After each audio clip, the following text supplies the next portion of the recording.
All right. Happy Friday, everyone, and welcome back to another episode of Learning Tech Talks, where we are exploring the landscape of learning technology, cutting through the fluff, and getting your questions answered. Today, I'm joined by Julie Zinn and Josh Kamrath, and they're from Bongo. Which every time I say bongo, I just think bingo, bango, bongo. And I actually put that in one of the posts, and it literally does run through my head every time. But anyway, we're not talking about party favors. We're talking about video workflows. So that's what we will be discussing today. For those of you who are just joining us live, go ahead, give us a thumbs up, like the post, share it, tag in somebody who's doing something with video and would benefit from this. And also, while you're at it, comment in, join the party, comment in and let us know where you're joining from. I am in Waukesha, Wisconsin, as always. And let's go around the room. Julie, we'll start with you. Where are you today in the world? Sure thing. I am in northern Colorado, Fort Collins. Okay. And we talked about this right before we went live, right? I was born and birthed. Yeah, so awesome. This is home You turf. know our stomping grounds. I know the stomping grounds. All right. How about you, Josh? Sure. So I live in sunny San Diego, North County, in a town called Del Mar. Okay. All right. And are the skies clearing up out in California yet?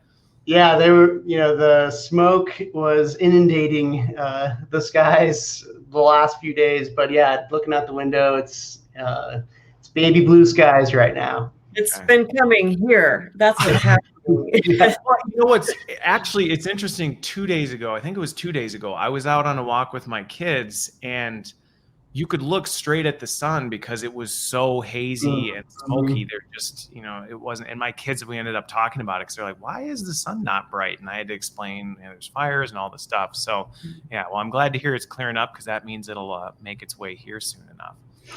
All right. So before we get into it, right, nothing related to learning and technology. You've had some time to think about this. I have the upper hand because I had more time to think about it. But those of you watching, you can play along. Feel free to comment in your answer. But the question is, if I were to open the trunk of your car, what would I find in it? And I'm going to reverse the order. So Josh, let's start with you. What's in the trunk of your car? Sure. So my wife and I actually just had a baby. He's 5 months old, and in the trunk is a blanket, and I think the car seat actually is still in there. But we went to the beach on Sunday, and I think I'd left, we bring the baby in and being all sandy and stuff, we actually left all of the beach stuff in the trunk.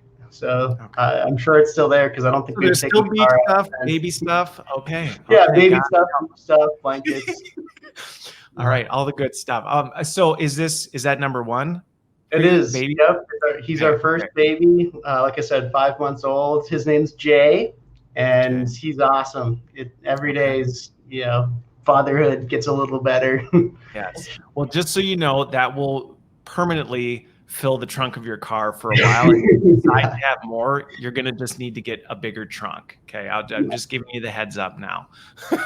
Totally. I'm already feeling it. Already. All right. Yeah. So well, this one's great. Bill added camping gear, no bodies. So good. All right. Well, that's good. We don't want that in the trunk. How about you, Julie? I have a paddleboard in my trunk. In your trunk? Well, I have an SUV, so it's like a hatchback thing. It's a blow up kind. Yeah, that's what you need to know. It's not okay. Yeah, I'm picturing this like giant plat. Like, what? Do you have a Mary Poppins trunk? And I have another car in the trunk.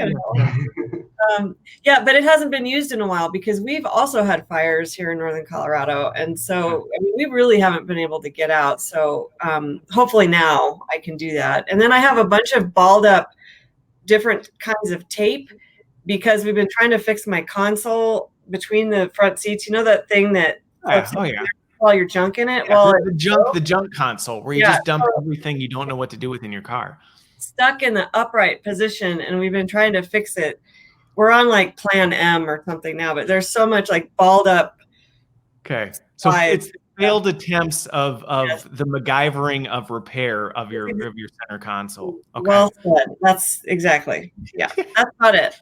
Okay. All right. Well, the paddleboard threw me for a loop, but inflatable paddleboard, I can understand that one a little bit. All right. So for me, right, I have 5 kids under the age of 10. So it's Oh my gosh. packed with kids. I think there's a stroller bundled up in there, probably a bag filled with snack food, because that's what you do. You just pack the cabinet and pantry just in case they get hungry, water bottles. It's probably a mess. Although I do know I have a hidden compartment in the back of my Acadia where I keep, like, jumper cables and all that good stuff. So nothing really too exciting. I used to keep my mini drone in there just in case, but I don't go anywhere anymore. So now the drone's in the house. All right. Anyway. All right. So let's shift gears. Let's start talking about this, because we're talking about video workflow, which we'll define a little bit here. But actually, why don't we start with that? So when we're talking about, and this is just at a high level, because I think this will then lead us into the story of, okay, so what is a video workflow? Why did you start Bongo to really kind of pursue that? So when we're talking about video workflow, how do you define that? And you can either both take a stab or take turns. Doesn't matter to me. Do you want to go, Josh? Yeah, sure. I'll take that one. Yeah. So, really video workflow, as we define it, we call it video assignments. And like you kind of touched on, it's basically structured workflows where the learner is demonstrating a skill or competency or giving a speech, maybe if it's a higher ed use case, or it could be a salesperson giving a product description or an elevator pitch. But the learner is really the one recording themselves, demonstrating a skill or task or again, competency. Okay. And then once they've made that submission, there's a number of structured feedback workflows around that learner submission. So feedback could either it could be human driven, so facilitated by a practitioner or manager. A lot of times it's peer-to-peer. So, a number of salespeople give their elevator pitch and then kind of critique each other. Or now more recently, we have machine-driven feedback. So powered by AI and machine learning tools, automated feedback we call auto analysis. Okay. And that really is one of the kind of core components where we Bongo see our future, and a lot of investment is going into making auto analysis more robust. Well, and we're gonna dig into all 3 of those, because I think that's really important, and I think that's the big thing, right? Is as we were getting ready for this, talking about the fact that video is an important medium for employee development, for feedback, all these great things. But if it's just sitting on a shared drive gathering virtual dust, it's not really doing anything. And so, how do you actually take that and bring it to life? But so I'm going to ask the Bongo story. But actually, before I do, I saw this comment come through, so I just have to call this one out, because Nyla, I thought the paddleboard in the trunk of the car was impressive. A queen mattress, that one may take the cake. If I was giving prizes for most shocking thing in the trunk of a car, I think Nyla would have taken it with the queen mattress. That's impressive. Anyway, okay. So, all right. So video workflow, we're talking about this, and I agree that this is an important topic, but what made you say, what, we should create a company around this? What's the backstory? So the backstory is actually the company was founded by a tenured professor in Colorado. So he's tenured at Metropolitan State University down in Denver. As a faculty member also at Colorado State, which is actually where I went to school. And Dr. Jeff Lewis, the founder, basically set out to solve his own problem, which at the time, almost a little over a decade ago, was having students give a presentation from a distance. Okay. And then get feedback and coaching around that presentation. And he needed that to facilitate online courses. So that's really where the company started, was, he set out to solve his own problem and then built a company around that. Now, as kind of mentioned, the company has really evolved, both for higher ed, but, really, I feel like we fill a deeper void in corporate learning. Yeah. And that, you kind of touched on it a second ago, just recording a video, that sits on a repository like a Drive or Dropbox or something, or YouTube, it's not very valuable from a teaching and learning standpoint.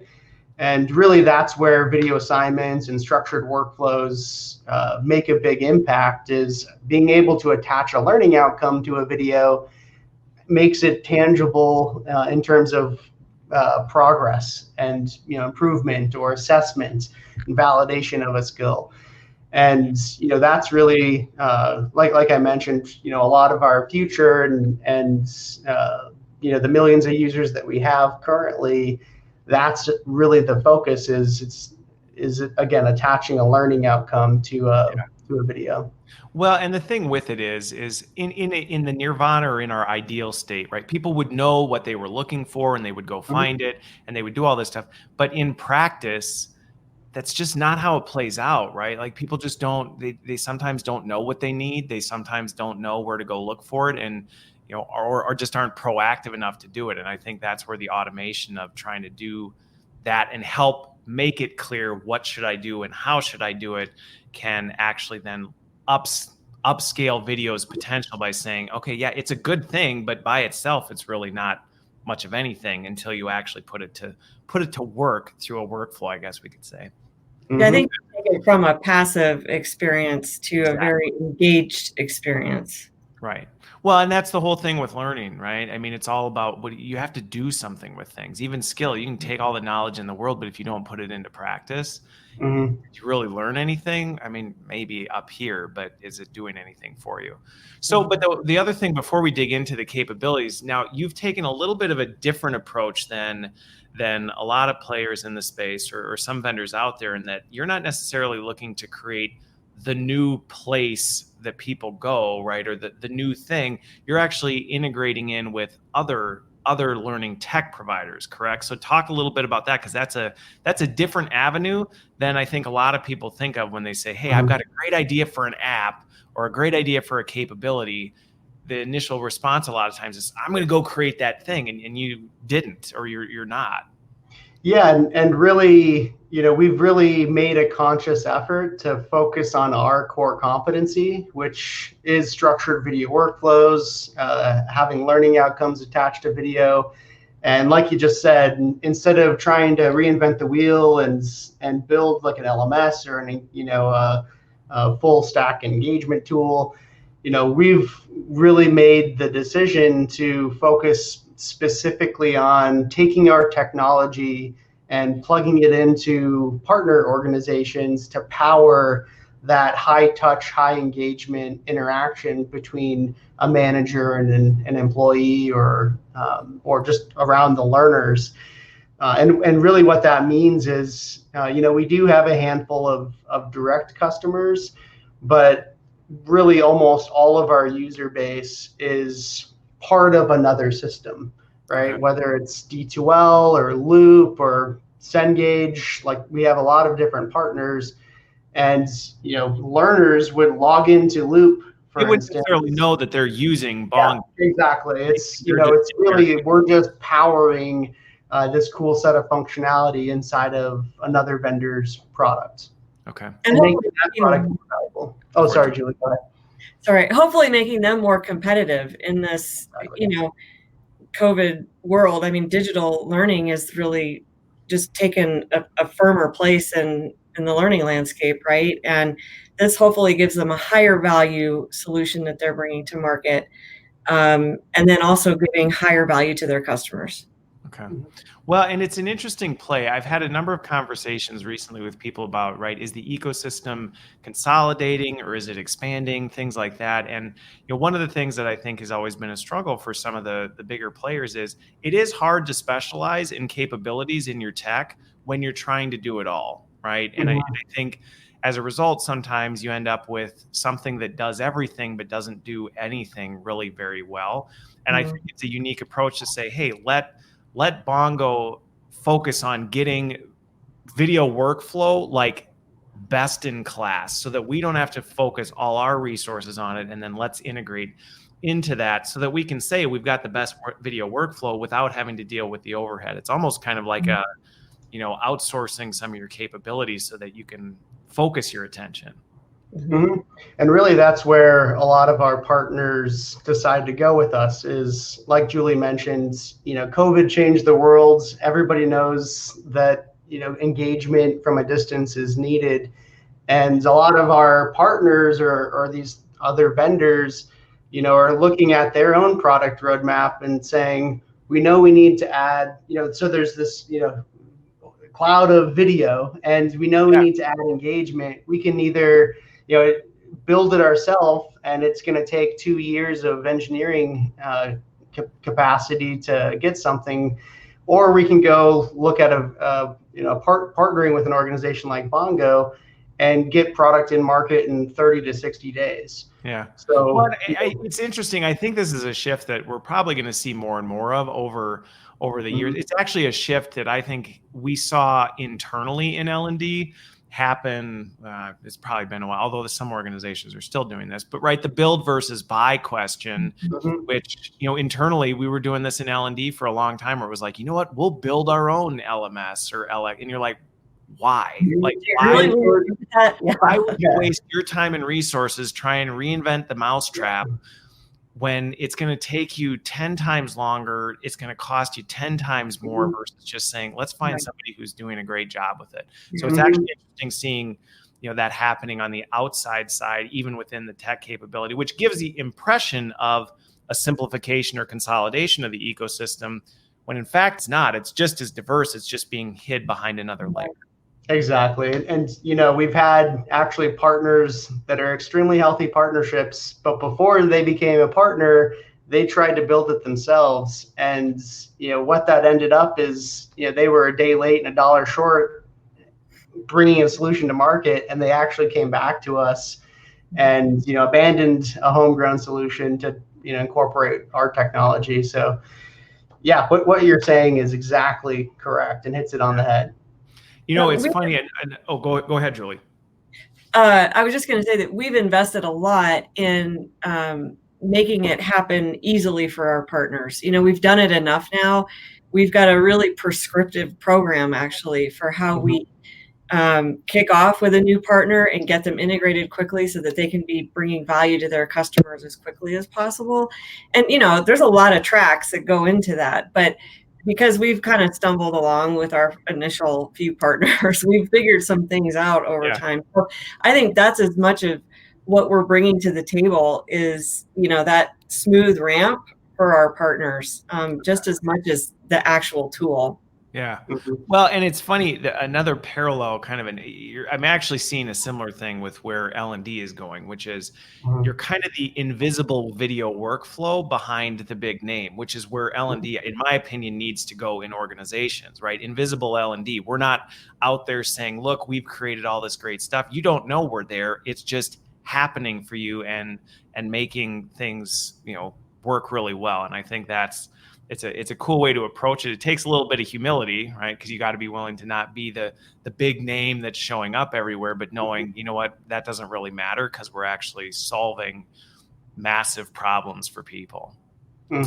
So let's dig into the actual, let's unpack video workflow a little bit more in terms of, what some of these kind of use cases or things like that. And Josh, I know you've got a couple slides that may help illustrate this, but, walk me through some just pragmatic use cases. And I really do want to dig into the analysis thing because this is something that I was talking about a while ago and nobody really seemed to catch. They just didn't seem to click. So when you said that you're doing that, I'm like, oh my gosh, I want to know how you're doing it. But let's get into some of just kind of the practical case studies.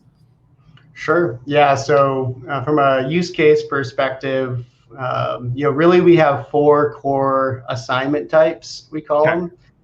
So there's individual projects, which is probably the most prolific.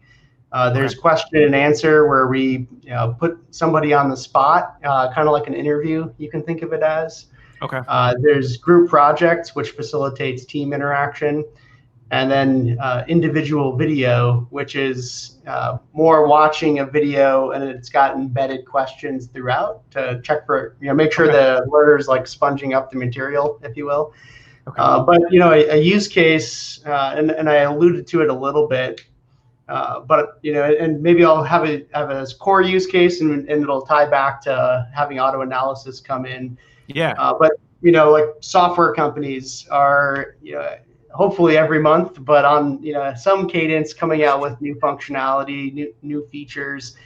And a lot of organizations have a hard time translating what the engineers built to why is it important to a customer. Why does it matter? Yeah. Yeah, exactly. Why does it matter? Value story. Yeah, and so one of the kind of core use cases that we see is pretty common is having the engineering team or the product marketing team basically create a quick overview video as part of the instructions describing this new feature, and then it'll go out to all of the learners. So maybe like everyone in customer success. So the salespeople, like new logo sales, the support team, the customer success team, and account managers, and they'll watch, consume this content, hopefully understand it, but then it'll be put, kind of on the learner to articulate back what those new features are and why they're important to the end user or the customers. And what that does is really validate that in this case, all of the customer-facing people from an organization not only understand these new features, but also are able to clearly articulate why it's important and why the customer's receiving value. And in the traditional sense, they'll watch each other. They'll be broken. Might be 30,000 customer success people, customer-facing learners. They might be broken down into thousands of groups of 5, and everybody makes a submission, and then that small group of 5 watches each other's and critiques each other, maybe off of a rubric or timestamp text comments, a number of different ways to have peer-to-peer interaction around that subject take place. And arguably the learners are, again, both articulating their knowledge, but then holding each other accountable to what they're supposed to be learning. And hopefully building rapport cross-functionally. So just from a workflow standpoint, and just so I can kind of make sure I'm understanding how Bongo then enables that. So if we're looking at this just from a workflow, someone, right, and product engineer, me on whatever, pushes out something to a big audience and that's articulating what this stuff is. And then that gets pushed to these almost subgroups of people who then create their own versions of kind of their articulation of what that is. And then in that peer group is interacting with each other on, feedback and what they picked up from that other thing. And that's all being automated through Bongo. So instead of saying, okay, we need to create a box folder and we need to have Bill put his video there, and then we need to create another folder, 5,000 folders, and this team of 5, that's just all happening then automatically through the system. Exactly. Yeah, and that's the thing is, especially in corporate learning, there's a hodgepodge of solutions that are all kind of loosely knit together, and people are trying to make it work by doing that. And as soon as you try to record a video, put it in Dropbox, blast it to everybody, there's just no accountability, and nobody really watches. So that's another question. So the accountability behind it is another piece then that's baked in, because you actually then are able to see, hey, who's doing this, who's engaging with it, what are they saying, like what you're actually. And to me, this is the big thing I love about technology is the fact that you now are capturing data on this. So instead of making assumptions, oh, I think people watched it. Yeah, I think somebody did something with it. We can actually see what they did. Exactly. And that's like exactly it. It's accountability to completing the task, understanding this new feature or giving a sales pitch. Like there's lots of use cases, but there's accountability to the task, but also accountability to the materials, right? Like what is supposed to be learned. Right. The learner then, is held accountable to proving that they understand that subject matter or that piece of content.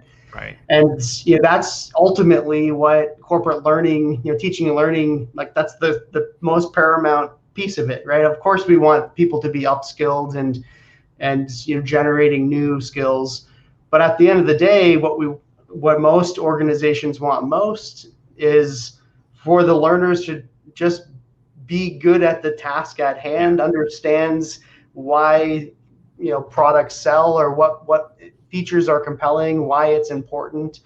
And again, that's really so there's a bunch of learning science like situated learning model is one, for instance, where that is Bongo, right? Is people learn best by putting it into practice, I think, is the biggest thing, right? Because it's one thing, and I think historically when we look at, and this isn't right to anybody's fault, it's a lot more work than I think people realize. As you say, hey, ideally, the easiest thing is we create this video from Julie, subject matter expert, and we distribute it out to everybody, and we kind of cross our hands and say, I hope, right, that people got it and that they did something with it. And then ideally, if we'd like to say, well, but let's prove it, right? Let's have people show that they know how to do it. And I know a lot of organizations, I've been part of them, where you're trying to figure out, well, how do we actually pull that off? Yeah. And if you MacGyver it, it's not easy. Go ahead, Julie. Sorry, I didn't mean to interrupt you, but especially when you're trying to do that at scale. Right. And one of the most powerful types of accountability is peer-to-peer accountability. And so when you have, in Josh's example, this group of 5 maybe working together, well, first of all, they're going to go through kind of an analyzation process to kind of figure out the context in which they need to present this spiel to their particular type of customer.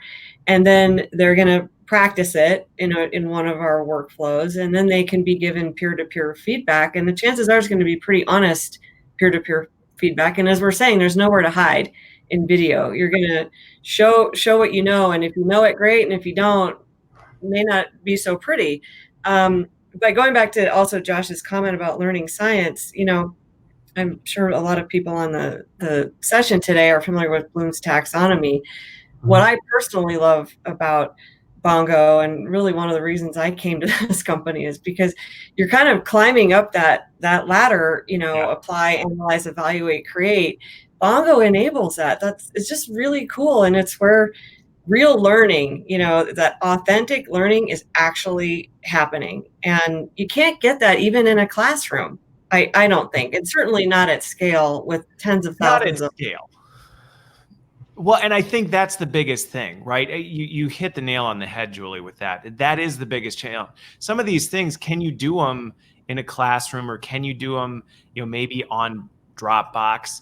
Sure, if you've got 15 people and that's all you're trying to do it with. If you're trying to do it with 15 people, MacGyvering might work. You might be able to duct tape and paper clip something together.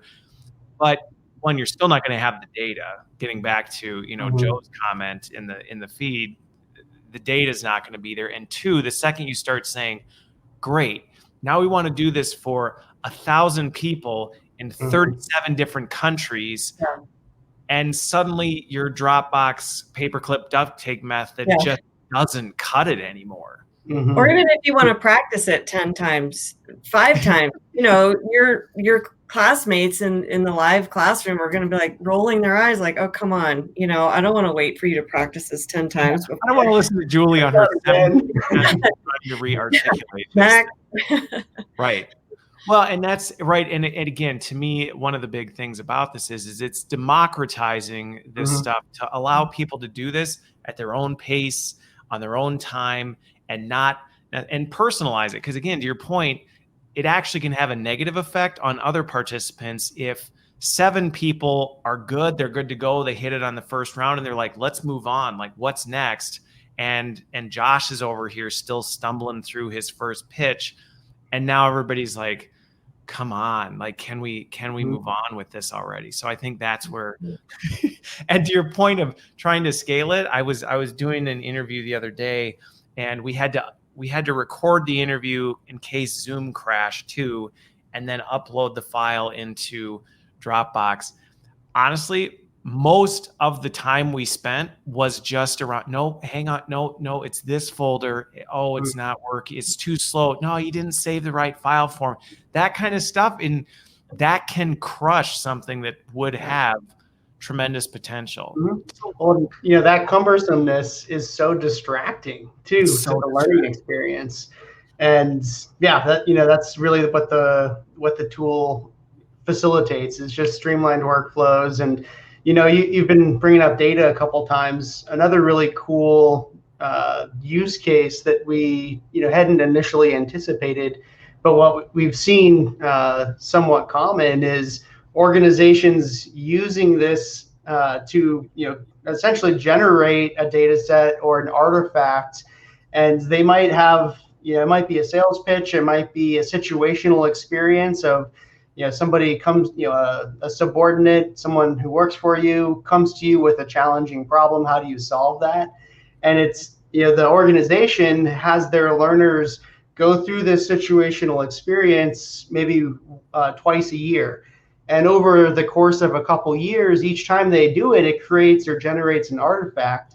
So then the manager at the end of year 2 or at some time period can look back and with the employee and be able to show longitudinal progress, and then it becomes an actual discussion topic or something to talk about, as opposed to if there isn't an artifact or something to reference back to. When feedback's provided, we all do it. It's been like, oh yeah, sure, I said a lot of filler words, but it didn't really sink in unless you can point to it. And that's really the cool thing with Bongo is it makes it tangible, all of this feedback, and that tangibleness is really powerful and impactful in improving people's skills. Yeah. Well, and making it easy, right? Making it easy. I can't understate the importance of the simplification of that, because it sounds, I don't know how many conversations I've been in, with, if you haven't been in it, it's easy to overstate, like, oh yeah, let's just have people, they're just going to record a video with their iPhone and then they're going to put it in Box. It'll be great. And you're like, yeah, it's not going to work like that. Exactly. Okay. So then really a lot of what you're doing then is enhancing that capability into people's existing tech ecosystem by working through these other partners to say, hey, you threw out Loop. I know Loop, right? You have Loop. And so you say, hey, we want to be able to integrate this in so that we're already using this. This is part of our ecosystem. Now we've just enhanced the capability of the platform to say, hey, with your existing learning experience platform, learning management system, now, in addition to just deploying content, you can actually create workflows in the system and say, hey, here's a thing. Now you need to do this. And then, submit this. And that's all being built into the ecosystem. Exactly. Yeah. So from the learner's perspective, it just feels like a natural native part of the LMS or the content or engagement solution, whatever the partner tool is. It just feels like a natural extension of that product. And that's the goal. And, another really cool, happenstance, if you will, is, being able to incorporate the data that's generated in Bongo into some of the data sets of an LMS, right? And that really allows, from a holistic standpoint, an HR professional to have, a view or vantage point across the whole learning life cycle, right? Because, like you said earlier, Bongo, we want to focus on our core competency. That's not, there's a lot of learning that isn't structured video workflows. Right. There's lots of other stuff. Exactly. And, but being a part of a partner solution allows that partner organization to leverage these workflows and combine it with their own, and, ultimately bring to market to end users a more powerful solution that is in market much faster. Okay. Compared to trying to reinvent the wheel themselves. So I'm actually curious, just from a data flow standpoint on this one, how that works, because the thing I think that is really important in what you're saying, and I think this is something that, I've talked a lot about when it comes to upskilling and reskilling, is the fact that, you need to tell the holistic story. You can't just tell the story of, well, what does the data in the LMS say? That's an important data point, but we also need to be pulling in, external benchmarking. We need to be pulling in HR system data. We need to be pulling in multiple data sources so that we're not just saying, oh, Josh is this way. And you're like, well, that's based on a very narrow visibility. So if you're integrating in with some of these learning tech providers, you're capturing a lot more data than would be in okay, the SCORM package was completed, was not completed. And even if it's X API, some other thing. So you're capturing that through Bongo. Is that then feeding back into the solution provider, so that's then enhancing their dashboard as well, or is it a separate place that like me is going to go to say, well, I have to look at my LMS data, and then I also have to go to my Bongo portal and look at what that is. How's that working? Sure. So I guess the short answer is it can be either. So we do have capability where an end user, if an organization wanted to access the data just straight from Bongo, there is a way to do that. But really, the more common way is what you described. We have we call it a data extraction API. And yeah, it's a way for the data sets that are being generated inside of Bongo to be pushed into the data sets of the host product, the LMS, for instance. And again, then they can be correlated or that data set can be not manipulated, but like aggregated together, right? Exactly, curated together into that. So okay, that makes sense. So it really then depends on the solution provider that you're working with, that you've partnered with. How have they decided to do it? But as an end consumer, potentially, if you say, hey, I need more data than maybe was fed back into the solution provider, you have all that so that people can. And typically it's a phased approach. So kind of phase one, when we, move forward with a partnership, is, hey, like, let's make the integration super seamless. Phase two is typically around data, like passing more useful data into their system. And then, like a phase three is, okay, well, how do we combine these kind of solutions, two different solutions and the data sets that are generated to create something more powerful? And that might be like if a learning management system has like intelligent agents or like selective release conditions or like adaptive learning, right?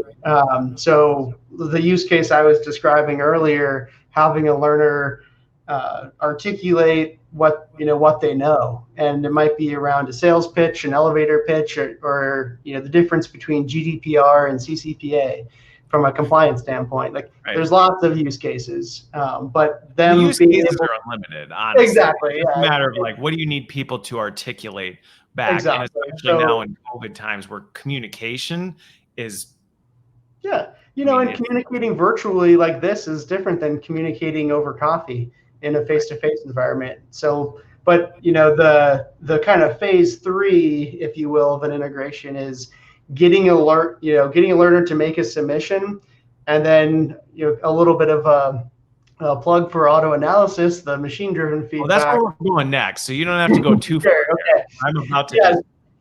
But being able to automatically determine if somebody said the correct word or phrase, or we can through machine learning automatically detect if something was hit on, and then if that generates a passing score, and that adaptive element of like an LMS, for instance, might lead that learner down a different path compared to if they got it incorrect.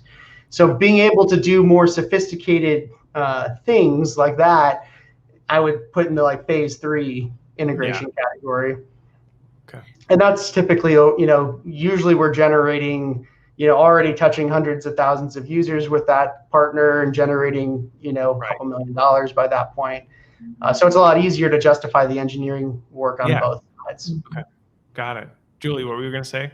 Oh, I was just going to chime in that, Christopher, you were mentioning the communication being so important. And there's a zillion use cases around that, right? Like building rapport for customer success on the floor of a retail shop, or sales pitch, all these things that we've been talking about. But I want to highlight too the physical skill demonstration use cases that for the beauty industry, properly applying makeup. You go into one of these beauty stores, and how are they touching the customer, and are they doing that properly, or giving a facial, that kind of thing. I mean, that's big business. Or how to build a sandwich properly, or I don't know what the proper restaurant language is, but how you present food presentation, like how you do that. Or one of the most fun use cases that I remember seeing was the assignment was to sew a slice that was made in a chicken breast together. Oh yeah. It was the medical example, Interesting. how to do stitches. So there's a lot of those types of use cases. Physical therapy. How are you moving somebody's arm? That it's literally, how else are you going to show that you know how to do that if you're not using video? You're going to write an essay?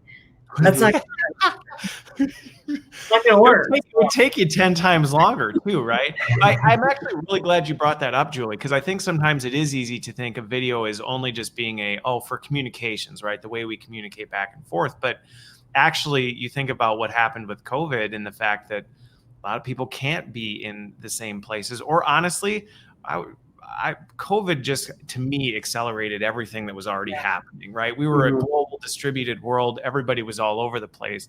And to your point, I think it's a great one where it's like, sometimes it's like, how do you do this thing? Take a video of it and show us, and we'll give you feedback, right? We're going to see, hey, this is how you should do it differently, or this is actually, you completely messed that up, and that's okay, but let's use this as a learning opportunity. So I think there's opportunity to kind of expand the use cases from just like, okay, let's do having a difficult conversation with a direct report. Still a good use case. Not saying that's a bad one, but that's the tip of the iceberg. Okay, so I want to make sure we don't run out of time because again, this one could get really big, and hopefully people can chime in if we're getting too technical here. So feel free. I am watching the comments, I promise. But with this is the fact that one of the challenges that inevitably, even with traditional workflows, that I've always seen is, in theory, again, even if you can reduce the friction of the technical component, right? Okay, we've got the video, and now it's easier to do that. That is a huge hurdle, and that's important. There is still the challenge of somebody has to look at and give feedback on that. And for years, I've been saying, like, why? Like, this is what machine learning is like designed for, is to analyze this stuff and look at this stuff. And yes, do you still need that human component?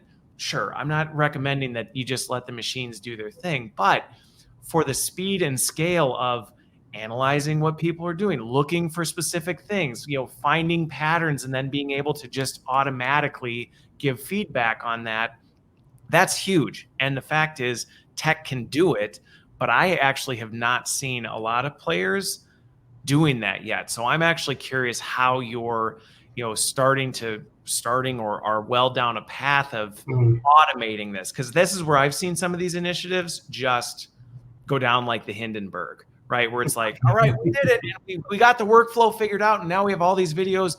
Oh, and managers aren't even looking at them. And now we've rolled this out. We've told everybody to go do this, and nobody's getting the feedback.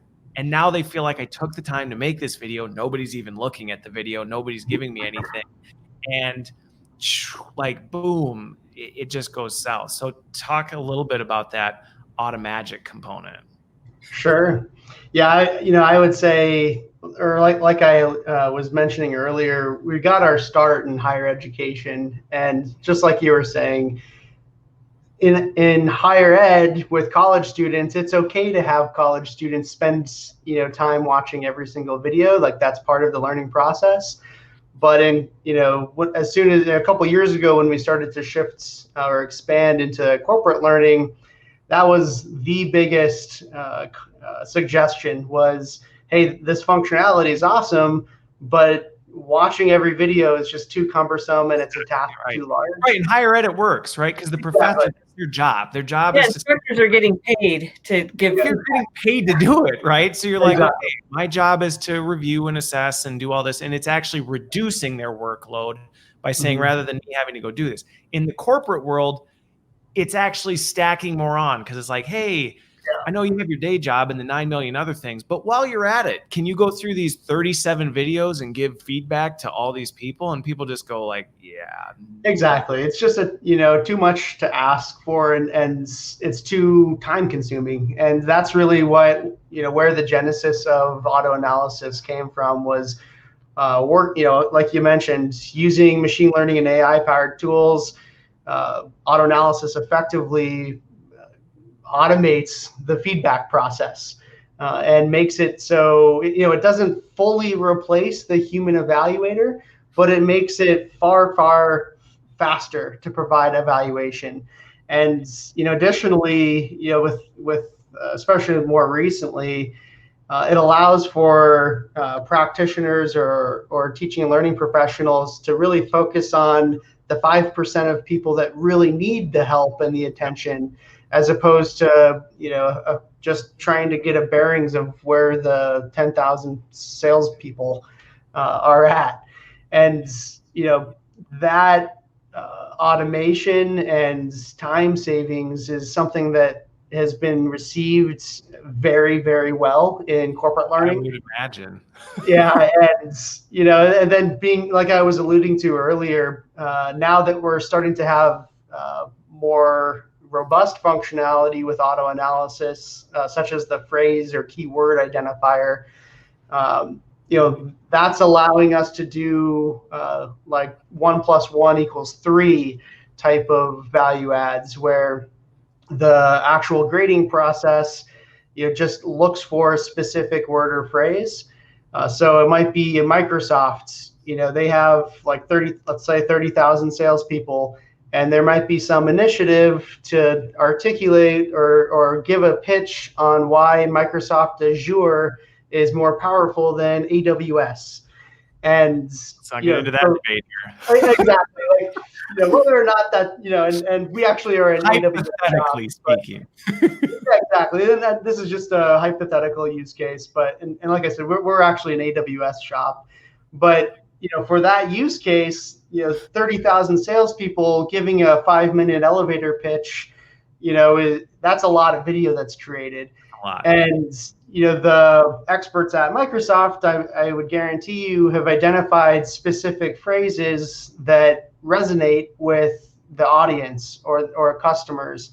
Yeah. And that's part of the material that's being taught to or pushed down to the sales professionals.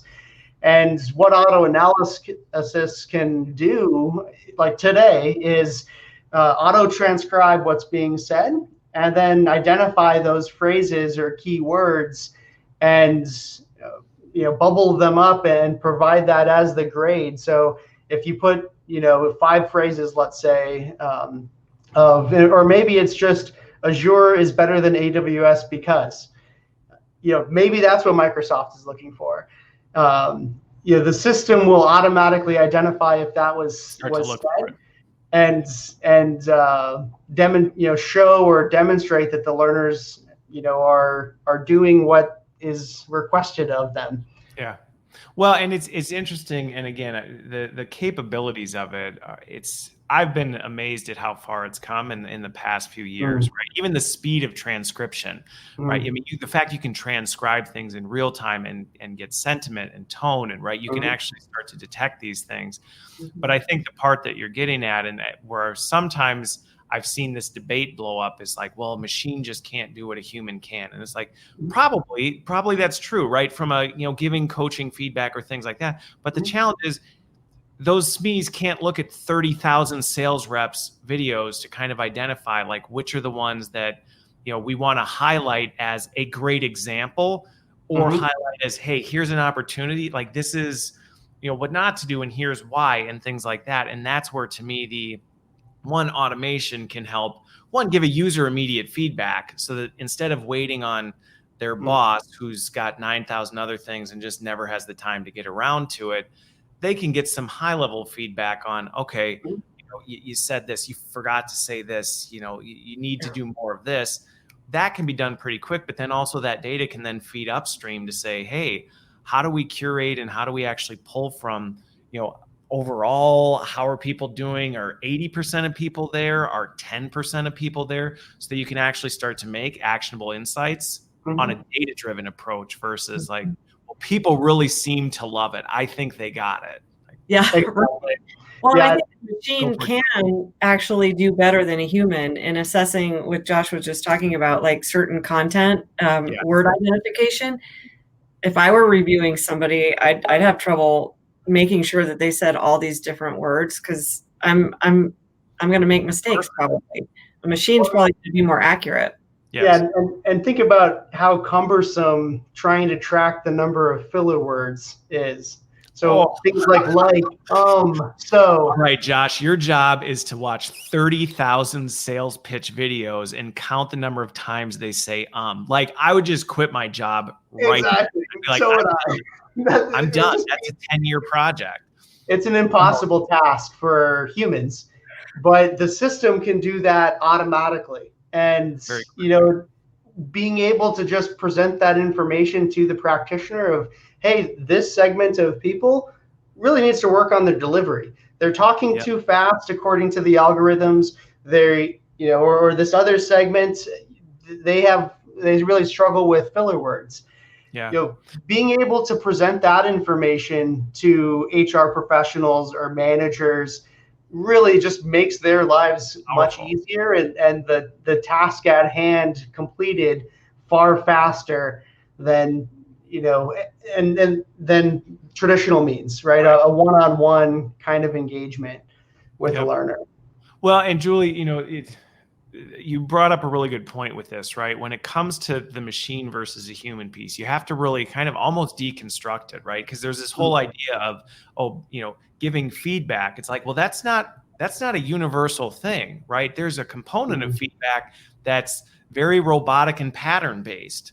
Right. That is ideal for a machine. They can do it at speed and scale way better than a human can. Then there's the human side of it where it's like, well, there's also the feedback on, right, like some of the things that a machine's not going to be able to detect as well. And this allows, in my opinion, people to focus more on that stuff instead of getting caught up in the how many times they say, did they say this word? Like, why? Well, I think it's also becomes more objective. I mean, personally, I know it can be hard to give feedback in a consistent way. I mean, I like Josh, so maybe when Josh does his spiel, he may say 100 times, but I only heard 10. And when because I was just dazzled by him. Yeah, when Susie did it, I heard all 100. It's like, oh my gosh, that was terrible. Just because I have my own filters that I don't even realize, that I have bias. So. It's an important part, and I think this is where, when used right, this is where it can be used wrong, and then it only makes the problem worse. Yeah. But when used right, it actually can eliminate or reduce bias significantly. And even if we're not talking the bias thing, just give objective feedback to people to be like, this is a apples to apples comparison. You said 17 times, you said it 3. You did a better job simply on that, and you've removed kind of the personal opinion, like, well, Julie really kind of irritates me, so those 3 just drove me nuts, but I didn't really care about the 17 over here. And that's not fair, because then you're really not giving objective feedback, your personal opinions weighing in. So a question that Matthew brought up that I'm actually really curious about this, having spent a lot more time in immersive tech recently, going back to the early comment, Julie, you said about actually people having a video captured of them, doing something. To me, this is where VR and AR is opening a lot of doors, right? In that you can actually put people in an environment. Are there partners you're working with now, or are you seeing some of these use cases where you're capturing video through some of this immersive tech and actually being able to do that? Is that in play now? Is it something you're starting to toy with? I've heard some of our partners talk about it, but I haven't seen it in play yet. And I don't know, Josh, if you've seen it. Yeah, I would say, I am aware of a number of VR, but especially AR companies in the teaching and learning space. And although it's exciting and cool technology, our focus has really been just on, I think said it earlier, democratizing the availability of this. And the reality is, especially VR, that the requirement is expensive equipment. We're more so going down the path of trying to make it available to everyone. We have, like I mentioned earlier, millions of users, but we also have millions of users in South America or over in Europe or in Southeast Asia. So it's and users that are in we have a big deployment in Brazil almost all of them are coming from a cell phone that's 6 years old. Yep. Right. So being able to do that that's a core part of your strategy, is to say, let's make this as easy as possible for any user, no matter where they are. And I guess to Matthew's question, I'll kind of chime in on this, because I think this is where you're going to see it happen more. And I don't know that it's going to necessarily change a whole lot of what you do, because you're the enabler of the workflow itself, right? You're taking video content, regardless of where that video is generated, and then automating and distributing and actually kind of creating that feedback loop. Mm-hmm. So the bigger question, or I think where we'll start to see this is, so I was in an Oculus Quest for 24 hours last week. And so the tech, and now, Facebook announced the Quest 2, which now price point down $299. It's going to become a more democratized technology. But I think what's going to be interesting is, as that starts to scale, there are going to be more outputs of, hey, you know what? I mean, I could do it now. I could go in Altspace and generate a video of me having a conversation with someone and output that to something. I think the question will then be, what partners are then tapping into that and saying, hey, we're a partner that you can then deploy right through your headset. Then where Bongo would play in is say, all right, well, then what we do is we actually carry that video through and get that all the way out. So I think the question is, we're absolutely going to see it. So if you're not seeing it yet, I think it's going to be another year before it really takes off. But I'm confident that this is going to hit like a ton of bricks here pretty soon. Totally. Cool. Well, so I guess there was one other question that I had, and now it's slipping my mind. All right, I'll ask a question. Yeah. Did you just say in Oculus Quest? And okay. Oculus so Quest. Not everybody, is that a game? 1 second. How stupid am I making myself look on this show right now? All right. Okay, so my Oculus Quest, right, is my VR headset and handset. So I was in that for 24 hours last week at a virtual event. So that's Oculus Quest. So that's what it is. Okay, thank you. You're welcome. Like I said, I don't know how stupid I just made myself look. Probably pretty stupid, but No, like I said, I'm the learning tech guy. So, right, I'm playing with things before they're mainstream. So no, it's not quite there, but it's coming very quickly, because a lot of this immersive tech it's being democratized, similar to what you're doing for video workflow. A lot of this technology is just massively transforming. So on I remembered my question now. So with the automation piece, as that's happening, are you seeing that? Where do you see that going? Right, like right now, you talked about some of the things where it's capturing the its and the ums, and it's looking for keywords and things like that. Are you seeing that, or what's the roadmap? And if it's too long, we've only got 2 minutes left. But I'm curious on this. And by the way, just so you don't feel bad, Julie, Bill Bayer said, don't worry, he had no idea what the Oculus Quest was either. Thanks, William Bayer. So I'm glad you asked, because then now otherwise people would have been like, I have no idea what Christopher just said. For sure. Yeah, so just real quick from where we're going perspective, working on a lot of different things, and the majority of our engineering horsepower right now is focused on auto analysis enhancements. But I would say really two things. One, starting to incorporate functionality that has facial recognition, and it's based off facial recognition technology. It's not to recognize Julie's face. It's to recognize the sentiment and behind those eyes, kind of thing. Or if you squint your eyebrows, that's an indication of frustration. And being able to map that up with talking a little faster has correlation with coming across as disingenuous, for instance. Yep. So rolling your eyes. I mean, there's lots of things that you can start to see with how something is responding. And that's what there's another part of learning science that basically indicates more of communication is in your facial expressions and your nonverbal cues, as opposed to what's actually being said. Okay. So we've been prototyping with that and have a number of different really cool things centered around that. Another component is making it so the phrase recognition and auto analysis is, right now it takes like 20 seconds to set up, but we have a lot of educators that or corporate learning educators that they don't even want, they just want it to be fully automated. Okay. So a cool feature that also is being worked on right now is automated phrase recognition engine. Okay. We need marketing to come up with a little more concise word. Cooler, Rather than that, fancy word for it. but essentially what it is you can send the system source material. So it might be a PowerPoint, it might be a video that already exists of like the excellent example.